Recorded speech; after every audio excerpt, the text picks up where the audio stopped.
નમસ્કાર વિદ્યાર્થી મિત્રો, નીલકંઠ વિદ્યાલય મોરબી ઓનલાઈન એજ્યુકેશનમાં આપ સૌનું હાર્દિક સ્વાગત છે. ચાલો, ધોરણ 10 વિષય ગણિત પ્રકરણ નંબર 2 બહુપદી. આ ચેપ્ટરની શરૂઆત કરતા પહેલા આપણે થોડુંક એનું બેઝિક વિશે માહિતી મેળવી લઈએ. તો ધોરણ 10 બોર્ડની પરીક્ષાની અંદર આ પ્રકરણ 6 માર્કનું પૂછાય છે. એટલે એનો ગુણભાર આપણે કેટલો આવશે? 6 માર્કનો. તમારે ગુણભારમાં અંદર નોટ કરવું તો કરી લેજો. ગુણભાર 6 માર્ક. એમાં 1 માર્કનો પ્રશ્ન હેતુલક્ષી પ્રશ્નની અંદર હોય છે, 1 માર્કનું હેતુલક્ષીની અંદર પૂછાય છે, 2 માર્કનો એક દાખલો પૂછાય છે અને એક દાખલો પૂછાય છે 3 માર્કનો. એટલે 3 માર્કનો એક દાખલો હેતુલક્ષીની અંદર એટલે વિભાગ A ની અંદર હેતુલક્ષીની અંદર 1 માર્કનો પ્રશ્ન પૂછાશે, પછી 2 માર્કનો એક દાખલો હશે અને 3 માર્કનો એક દાખલો હશે. 2 માર્કનો એક હેતુલક્ષીની અંદર એક પ્રશ્ન હશે એટલે એનો 1 માર્ક, 2 માર્કનો એક દાખલો હશે એટલે એના 2 માર્ક, એટલે 3 માર્કનો એક દાખલો હશે એટલે એના 3 માર્ક. એટલે ટોટલ 6 માર્કનું અંદરથી આ ચેપ્ટરની અંદરથી 6 માર્કનું પૂછાય છે. હવે કેવી વસ્તુ પૂછાય છે એના ઉપર આધાર રાખે કે હેતુલક્ષીની અંદર તમારે ખાલી જગ્યામાં પણ હોય, ખરા ખોટામાં અથવા એમસીક્યુ ની અંદર પણ તે પૂછી શકે. 2 માર્કના દાખલાની અંદરથી એક દાખલો પૂછે એના બરાબર, 3 માર્કના દાખલાની અંદરથી એક દાખલો પૂછે અને એના 6 માર્ક. હવે આ પ્રકરણ ધોરણ 9 ની અંદર પણ આપણે આવી ગયું અને એમ તો જોઈએ તો ધોરણ 8 ની અંદર તમારે ચેપ્ટર આવતું બેઝિક પદાવલી. ત્યાર પછી ધોરણ 9 ની અંદર તમારે ચેપ્ટર આવતું બહુપદી, આ જ નામ હતું. એમાં પણ બીજું ચેપ્ટર હતું, આના અંદર પણ તમારે બીજું ચેપ્ટર છે. હવે આ ચેપ્ટરની અંદરથી કેવી રીતના દાખલા આવે અને કયા દાખલા આવે એ જોઈએ. તો આ ચેપ્ટરની અંદરથી આપણે ટોટલ 4 રીતના દાખલા આવશે. કઈ રીતના દાખલા આવશે? પહેલો દાખલો, દાખલાની રીત.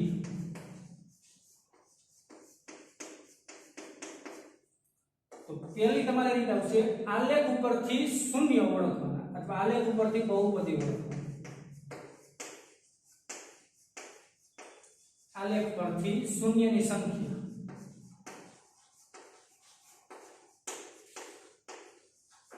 એક આવા દાખલા આવશે કે આલેખ પરથી શૂન્યની સંખ્યા શોધવાની. બીજો તમારે આવશે બહુપદીના શૂન્ય શોધવાના.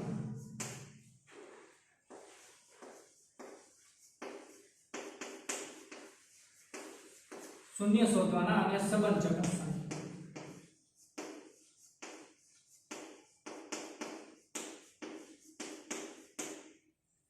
પછી ત્રીજી રીત આવશે શૂન્ય પરથી બહુપદી શોધવાની.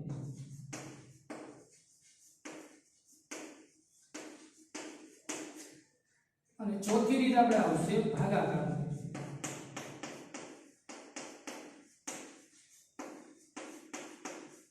તો આ 4 રીતના દાખલાનો આપણે અભ્યાસ કરવાનો થશે. પહેલી રીત આવશે આલેખ પરથી શૂન્યની સંખ્યા શોધવાની. મોસ્ટ ઓફલી આ રીત તમારી હેતુલક્ષીની અંદર આના દાખલા પૂછાઈ શકે. એટલે 1 માર્કની અંદર તમારા આના દાખલા આવી શકે. 1 માર્કની અંદર આવા દાખલા આવી શકે. પછી બહુપદીના શૂન્ય શોધવાના અને સંબંધ ચકાસવાના. આ દાખલો જે 2 માર્ક અથવા 3 માર્કની અંદર તમારે આવી શકે. 2 અથવા 3 ની અંદર આવે. પછી આવશે તમારે શૂન્ય પરથી બહુપદી શોધવાનો. આ દાખલો તમારે 2 માર્કની અંદર આવી શકે.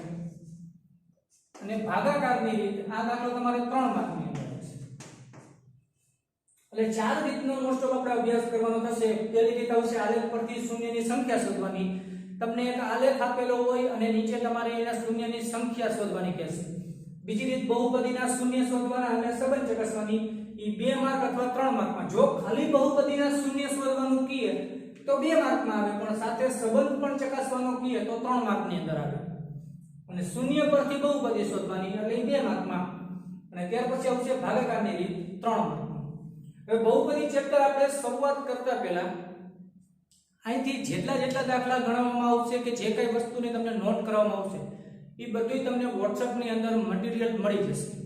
એટલે તમારે કોઈ ટેક્સ્ટ બુક ની કઈ અત્યારે કોઈ લેવાની તમારે જરૂર નહીં પડે. એના અંદર રકમ સહિત બધી વસ્તુ લખેલી હશે.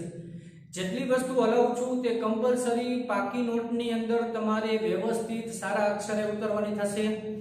તે સિવાયનું પ્લસમાં તમને જે કાંઈ હોમવર્ક આપવાનું આવે તે હોમવર્ક પણ તમારે લખવાનું થશે અને અહીંયા જે દિવસે કહે તે દિવસે તમારે અહીંયા જમા કરાવવાનું થશે. ચાલો આજે આપણે ચેપ્ટરની શરૂઆત કરતા પહેલા ધોરણ 9 ની અંદર આવતી જે પેલા બેઝિક માહિતી હોય તેનો આપણે અભ્યાસ કરી લઈએ. તો કે બહુપદીની અંદર તમારે બેઝિક માહિતીનો કેનો અભ્યાસ કરવો પડશે તે વસ્તુ આપણે પહેલા જોઈ લઈએ. તો એક વસ્તુ તો તમારે આવશે ચલ પદ એટલે શું.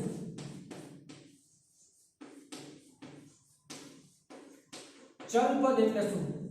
તો કે કોઈ પણ બહુપદી રહી એ બે વસ્તુની બનેલી હોય. એક અચળ પદ હોય એના અંદર, એક ચલ પદ હોય અને એક સહગુણક હોય. આ ત્રણ વસ્તુની અંદરથી તમારે બનેલી હોય. તો કે ચલ પદ એટલે શું? પહેલા આપણે ચલ પદ વિશે સમજીએ. તો કે જે ભિન્ન કિંમત ધારણ કરી શકે, જે ભિન્ન કિંમત ધારણ કરી શકે, કિંમત ધારણ કરી શકે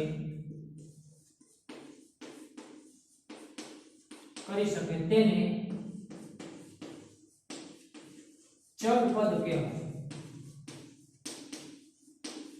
ચલ પદ કહેવાય. ચાલો, જે ભિન્ન કિંમત ધારણ કરી શકે તેને ચલ પદ કહેવાય. ચલ પદ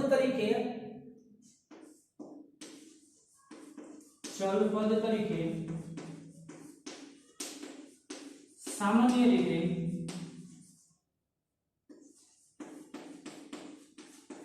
x y z જેવા મૂળાક્ષરનો ઉપયોગ કરવામાં આવે.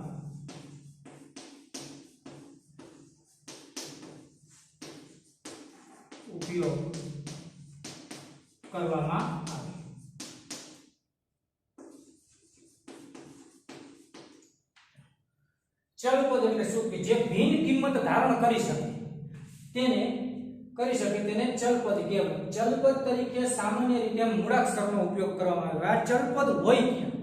તો કે તમને જે બહુપદી આપેલી હોય એના અંદર હોય. માનો કે હું અહીં એક્ઝામ્પલ તરીકે લઉં 5x + 3. તો આના અંદર આ ત્રણ રહ્યા એને આપણે અચળ પદ કહેવાય. આ ત્રણ ને શું કહેવાય? અચળ પદ. ત્રણ ને અચળ પદ કહેવાય. આ x રહ્યો આને કહેવાય ચલ પદ. અને આ 5 રહ્યો એને પણ આપણે શું કહીશું? અચળ પદ. એટલે x રહ્યો અહીંયા ચલ પદ થઈ ગયો. આ દાખલા માટે તમે x ની કિંમત શોધી તો આ દાખલા માટે આપણે x ની કિંમત આવી મળશે. x = -3/5. -3/5 +3 ની સામે સાઈડ એટલે માઈનસ થઈ જાય અને 5 વહી જાય છેદમાં એટલે -3/5. હવે આ દાખલા માટે x ની કિંમત કેટલી મળી? -3/5. હવે હું કોઈ બીજું ઉદાહરણ તમને આપું. 2x + 8. આમાં x ની કિંમત તમે જોવો તો કે x બરાબર એવું લખાય -8/2. x બરાબર આવશે -4. તો અહીંયા તો x ની કિંમત -4 મળી. અહીંયા x ની કિંમત કેવી મળી? -3/5. તો જેમ જેમ તમે સહગુણકને ફેરવતા જશો, સહગુણક બદલાવતા જશો, એમ x ની જુદી જુદી કિંમત મળતી જશે. એમ x ની કેવી જુદી જુદી કિંમત મળતી જાય. એટલે કે જે ભિન્ન કિંમત ધારણ કરી શકે, જો ભિન્ન એટલે જુદી જુદી, જે જુદી જુદી કિંમત ધારણ કરી શકે તેવા પદને ચલ પદ કહેવાય. તો અહીંયા x ની કિંમત કેટલી હતી? તો કે અહીંયા x ની કિંમત -3/5 મળી. અહીંયા x ની કિંમત કેટલી મળી? -4 મળી. હજી એના સિવાય તમને આપણે એક્ઝામ્પલ આપી કે કોઈ આ એક ચોરસ લો અને બાજુમાં હું બીજો મોટો ચોરસ લઉં. આ બે ચોરસ લીધા તો અહીંયા લંબાઈ માનો કે 2 એકમ.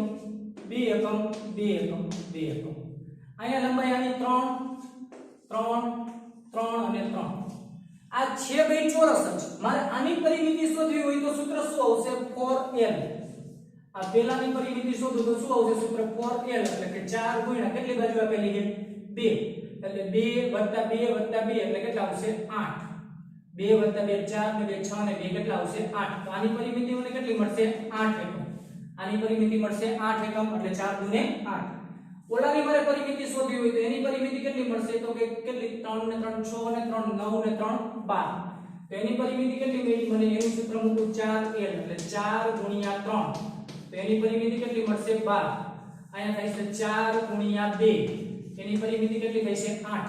તો અહીંયા જો બાજુની સંખ્યા બેમાં અચળ 4 4 બેમાં આવશે. તમે ગમે એટલા ચોરસ લઈશો બધાયમાં તમારું સૂત્ર તો આ જ આવશે 4l. આ l ની જુદી જુદી કિંમત, l ની કિંમત સતત બદલાતી રહેશે. જેમ જેમ તમે ચોરસ મોટો કરશો એમ l ની કિંમત મોટી થતી જશે. જેમ જેમ તમે ચોરસ મોટા કરતા l ની કિંમત કેવી થતી જશે? મોટી. એટલે l ની કિંમત સતત બદલાતી રહે તો અહીંયા l પદ રહ્યું એને શું કહેવાય? ચલ પદ કહેવાય. l ને શું કહેવાય? ચલ પદ. અને આ 4 ને આપણે શું કહીશું? અચળ પદ. 4 ને શું કહેવાય? અચળ પદ. એટલે અહીંયા l રહ્યું આપણા માટે ચલ પદ તરીકે થશે. 4 રહ્યું આપણા માટે શું થશે? અચળ પદ. એટલે અચળ પદ રહી એની કોઈ જાતની કિંમત બદલાય નહીં. એની કિંમત ફિક્સ રહે. એટલે અચળ પદની કોઈ કિંમત બદલાય નહીં. પણ ચલ પદની આપણે ખબર પડી ગઈ. એના ઉપરથી આપણે અચળ પદની વ્યાખ્યા આપી હોય તો શું આપી રાખી? તો કે જે ભિન્ન કિંમત ધારણ ન કરી શકે, જે ભિન્ન કિંમત ધારણ ન કરી શકે તેવા પદને શું કહેવાય? અચળ પદ. જે ભિન્ન કિંમત ધારણ ન કરી શકે. ચાલો આપણે એની વ્યાખ્યા લખી લઈએ. તો કે અચળ પદ માટે વ્યાખ્યા લખી હોય તો અચળ પદ માટેની વ્યાખ્યા કેવી થશે?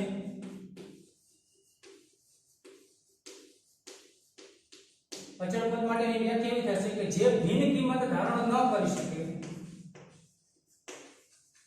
ભિન્ન કિંમત ધારણ ન કરી શકે તેને અચળ પદ કહે છે. એને શું કહેવાય? અચળ પદ. જે ભિન્ન કિંમત ધારણ ન કરી શકે તેને શું કહેવાય? અચળ પદ. એટલે અહીંયા જો 4 એટલે કેવા છે? અચળ. અહીંયા 4 એટલે કેવા છે? અચળ. એવી રીતના અહીંયા 5 એટલે અચળ છે, 3 એ અચળ. એ રીતના 2 અને 8 અહીંયા બે શું થશે? અચળ. એટલે કે જે ભિન્ન કિંમત ધારણ કરી શકે તેને ચલ પદ કહેવાય અને જે ભિન્ન કિંમત ધારણ ન કરી શકે તેને શું કહેવાય? અચળ પદ. આ ચલ પદ અને અચળ પદ આ બે વચ્ચેનો એટલો તફાવત છે કે બધાય દાખલામાં તમારે x ની કિંમત સરખી મળે એવું જરૂરી હોતું નથી. એટલે આપણા માટે x રહ્યું એને આપણે શું કહીશું? ચલ પદ કહેશું અને બાકીની જે વાસ્તવિક સંખ્યાઓ આપણે ઉપયોગ કરશું એને આપણે શું કહીશું? અચળ પદ. ચાલો આ બે વ્યાખ્યા. હવે આ બેને ભેગું કરી એમાંથી આ બહુપદી બને. આ બેને ભેગા કરી એનાથી આ જે બને એને શું કહેવાય? બેજીક પદાવલી. આ બેને ચલ પદ અને અચળ પદ બેને ભેગા કરી એમાંથી જે ક્રિયક બને એને આપણે કહીશું બેજીક પદાવલી. એટલે આપણે ત્યાર પછીની વ્યાખ્યા આવશે બેજીક પદાવલી. બેજીક પદાવલી એટલે શું? ચાલો ત્યાર પછીની આપણા આગળ વ્યાખ્યા આવશે બેજીક પદાવલી એટલે શું? તો કે બેજીક પદાવલી કેને કહેવાય? તો કે ચલ પદ અને અચળ પદને ગુણાકાર, ભાગાકાર, સરવાળા કે બાદબાકીની ક્રિયાથી જોડથી બનતી ક્રિયાને બેજીક પદાવલી કહેવાય. એટલે કે ચલ પદ અને અચળ પદ ઈ બેને તમે ભેગા કરવાના કોઈ પણ રીતથી ભાગાકાર, ગુણાકાર કે સરવાળા અથવા બાદબાકીથી એમાંથી સાંકળતી ક્રિયાને શું કહેવાય? બેજીક પદાવલી. તો બેજીક પદાવલીની આપણે વ્યાખ્યા લખી તો કે ચલ પદ અને અચળ પદને ભાગાકાર, ગુણાકાર કે બાદબાકી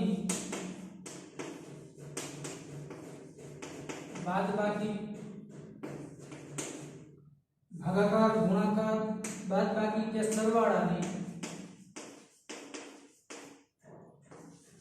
ક્રિયાથી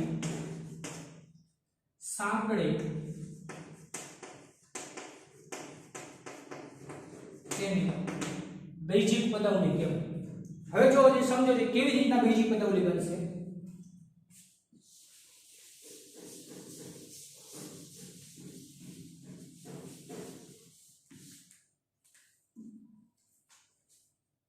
જેને બેજીક પદાવલી કહેવાય. ચાલો એક્ઝામ્પલ તરીકે જોઈએ આપણે અહીંયા.